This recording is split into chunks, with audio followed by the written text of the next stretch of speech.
Ay, ito. Yan. Ay! Uy! Ito siya. Si Nanay. Halika dito. Sabi ko, papakilala ka na kasi di ba daming haka-haka yung girlfriend daw ba ni Kelsey. Oh, Ganyan. Ito. Ang pangalan na to talaga ay Jackie. Jackie! Tinatawag namin siyang Fujiko. Fujiko. Kaya, boy, siguro, oras na para... sabihin na natin yung totoo. Sabihin na. Para, kasi nag-issue. Ikaw na ba yung paano? Okay. Ito po, si Fujiko o si Jiko o si Jackie ay Sa wakas lang tinatawag pa sa'yo. si Jiko po, tita po namin siya. Tita po siya ng nanay namin. Tita siya ni Mama. Bakit sinasabing girlfriend ni Kelsey? Ang mag-anak ko na, tita ko namin to. Ngayon, boy, paano natin naging tita? Ayan. Paliwanag na. Ngayon, ganito. Tayo. Ngayon, si Mama. Mama.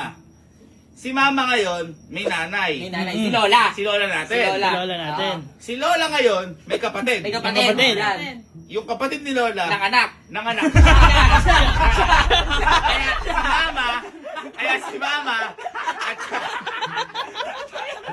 Kaya si Mama, at saka si Fujiko ay magpinsan. Magpinsan. Kita natin si Fujiko. Bless. Bless. Yan. So, ano siya, kumbaga, mas bata si Jiko kaya sa akin. Sino ba mas matanda? Magkaedad kami. Magkaedad siya ni Ayun. Allen. Pero tita namin. Mas mataas siya sa family tree. Mataas. Kumbaga dapat respetado. Tama. Tama. So, ikaw, bless din kayo. Bless din kayo. Ayan, so kami magpipinsan, kami, Tita na. Tita na. ano mo kami? Pamangkin. Pamangkin. Hindi, dahil pamangkin mo kami at saka bago. Ay, paliwanag mo na kung ba't ka napunta dito. Ba't ka napunta dito? Hindi. Kasi di ba, Oh. pinag-resign mo ako. Oh, hindi naman. Hindi naman. Sabi mo, may pruweba ako. So, kaya siya napunta dito kasi nag-resign siya para maging tambay. Tambay. Ayan. Pero bago lahat yun, dahil tita ka namin, gusto ka namin i-welcome, ikakain ka namin. Yan! Kasi syempre, pag-alang-galang, respeto. Siyempre, Tsaka teacher. bago ka sa amin dito. Sige, tara. Ha? Tara, G. Ang bilis mo naman. Ay boy, teka, lilinawin lang natin.